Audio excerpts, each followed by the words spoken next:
So, there are three lakes, Luzon, Visayas, and Mindanao. Is there a plan for PSA under your stewardship to revert or to return to the old format and give those athletes from Luzon, Visayas, and Mindanao the chance and opportunity to showcase their talents in national games? Yung lahat naman po ng edition ng Batang Pinoy goes to thorough planning, di ba? In fact, like next, just to share next year, okay, kung lahat kayo is attuned to the calendar next year, di ba? So, 2025, we will have Batang Pinoy again, rest assured. You know that I will have Palarong Pambansa in Ilocos. We do have Southeast Asian Games next year. We do have resumption of Philippine National Games. There's a possibility that IMAG will finally push through. We know where it's going to be. We just need to find out kung tuloy yung schedule. And then there are maybe 2 or 3 more multi-sport games that are happening. We do have also, let's say, major hostings. We have the FIVB, FIFA has the World Cup for Women's Futsal. And there are 2 possible youth postings next year. Cannot forget kasi still finalizing. So inisip namin, parang from a planning standpoint, ang dami yan. And it also involves the youth. So parang from a planning perspective, does it make sense to hold like a regional leg leading to a championships? Or can we do championships? So, sir, lagi namin iniisip yan, di ba? It has to make sense. Kasi parang this year, the mere fact na meron kaming 3 sunod-sunod, syempre, hindi naman ngayon kadamihan din ang pondo at katauhan sa PSC. So we have to ensure yung resource management namin, allocation namin.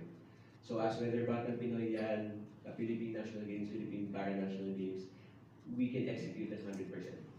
So yun po. If an athlete breaks a national record, is PSA prepared or something cash reward to the athlete just in case they break the national record? May mga consideration po, there are mechanisms naman to recognize athletes who do break national records po. Last question, Mr. Patay. You are from Bicol. Is there space to hold the Luzon League in Bicol, somewhere in Legazpi or in Naga City?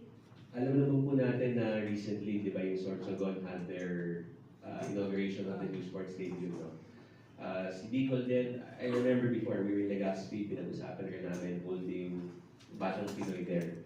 So merong merong mga goals, I would say, or dreams for the LGU dreams to host a Batang Pinoy or Palarong Pambansa. I mean naman, we want to give our countryside as much exposure as possible. So kung pagpalain, why not host it in Bicol? Thank you so much for the blessing. Good luck to you in Batang Pinoy. Salamat po. Okay, so good afternoon na po. Gab Peras ulit from Sports Corner PH. 3 questions lang po, pero unahin ko muna yung SOCMED question galing sa ating kaibigan si Jet Ilario ng Scoreline. After the sporting events, how will the officials of Batang Pinoy as well as the PSC take good care and focus the needs of the young aspiring athletes and the grassroots, and what kind of support do the PSC give to them, especially by means of helping them to achieve their dreams to become part of the national training pool or maybe someday na magiging national team sila? Sir Paolo, mayroon kang masasabi? Okay. So salamat sa tanong. And I guess first and foremost, we have to review again the demographic, diba, 12 to 17. So there might be some opportunities for the older athletes, okay, to transition immediately to, let's say, the national team. Alam naman natin, internationally, ang demographic ng mga atleta, mga bata, di ba, with certain sports. So if we do have promising athletes in their teenage years who can transition to elite sports, then let's give them the opportunity to do so. If they can perform regionally, internationally, or even in 4 years in the Olympics, let's give them the exposure now, di ba? But at the same time, yung para sa iba, kung alam natin may potential, then we have to ensure na kami sa PSC, we are monitoring these athletes, ensuring that they're performing, they're competing, whether locally, domestically, masupport namin in the best way possible. Okay, kay Ma'am Annie naman, marami po mga parents or mga sports coordinators ang nagulat sa desisyon ninyo na gawin na lang 12 years old and up yung mga age bracket ng Batang Pinoy kasi alam na natin yung dahilan, practical decision kasi yung ibang mga staff ninyo ay mag-a-assign nga sa BIMP Ayaga NT Friendship Games this coming December and for some other reasons. Pero in the future games, are you open muli para dito sa mga 11 years old pababa para at least maka-join sila sa mga next editions ng Batang Pinoy? Sagutin ko lang para kay Ma'am Abby. And I think napag-usapan na kanina. So, yes, it's a agency decision to kind of limit the games this year. But I just said it's temporary. Kasi nga, we talk about resource allocation and management, and we have 3 major events. So we want to ensure na hindi spread too thin mga tao namin. Tsaka yung gastos natin sa bawat event, no, talagang maximal benefit. And yes, like I said, for 2025, we want the age groupings to get younger again. We know, I mean, historically, once again, you'll see that a lot of international athletes start at a very young age, below 12. So that's something for serious consideration for 2025 beyond. And lastly, do you think kaya ba natin masustain itong pagdaraos ng Batang Pinoy Yearly? Kasi nakita naman natin na sa kabilangan ng mga trials along the way, nagiging successful pa rin yung olding na Batang Pinoy. At napatunayan natin na marami tayong mga grassroots products, yung mga hindi pa nadidiscover pa lamang natutuklasan na para dito sa Batang Pinoy, and who knows, maybe one day magiging Olympian yan someday. Salamat po and good afternoon. So yes, I think Batang Pinoy is here to stay. The only time naman na natigil siya was because of the pandemic.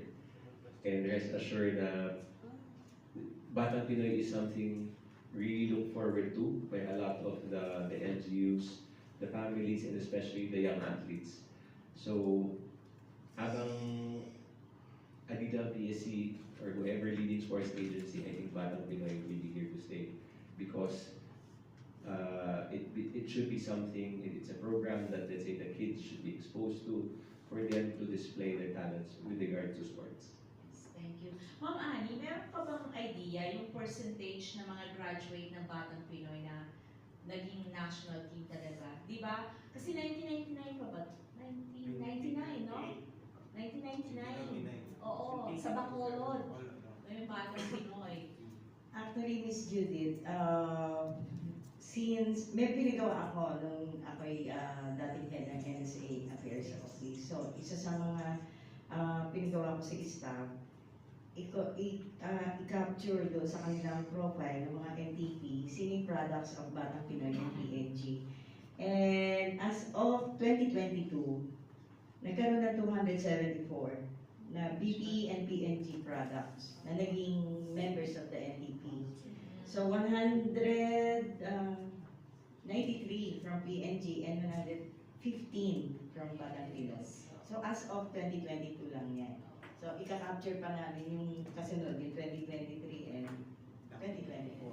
So yun ang talagang dagdag pang pruweba kung gaano matagumpay ang ating Batang Pinoy. Yes. And ang ganda rin po ng mga special feature nila ng Batang Pinoy page, di ba? Yung countdown nyo, napipicture yung mga graduate ng Batang Pinoy na ngayon ay mga elite national athletes. World champions. Yes, and world champions. Ay, Okay. Diaz, Kalalulo. Oo, lahat sila. Okay, so invite, meron pa ba? Okay, sige, final question. Ma'am, yung 12 to 17, paano yung hinati yung categories niya? Na isang medal lang ba ang buo 12 to 17 or ilang harian yan? Nagkaroon din naman ng depende sa NSA. Yeah, kasi in-avoid din namin, except for team sports, like futsal, 12 years old can play against 17. So, that's para mabuo yung team. Yes. And we have 521 events for boys and 481 for girls. A total of 1,002 events.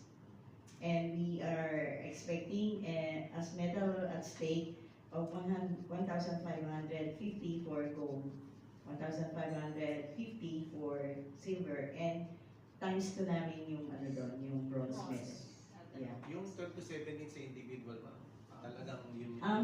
dalawang ages lang ang inano namin doon, 12 to 13, merong 14 to 15, tapos 16 to 17. So parang 3 groups. 3 groups. Yeah. But depende pa rin sa sports. Depende pa rin sa NSA. Sa NSA. Kasi meron nagsasabi, kaya ng 12 years old lumaban sa 14, yung mga gano'n. Yes. So, binigay namin yung decision sa mga NSAs to determine. Okay. Isa na lang. Yung sa swimming, di ba, ang lagi minsan natin nababalitaan, super gabi na,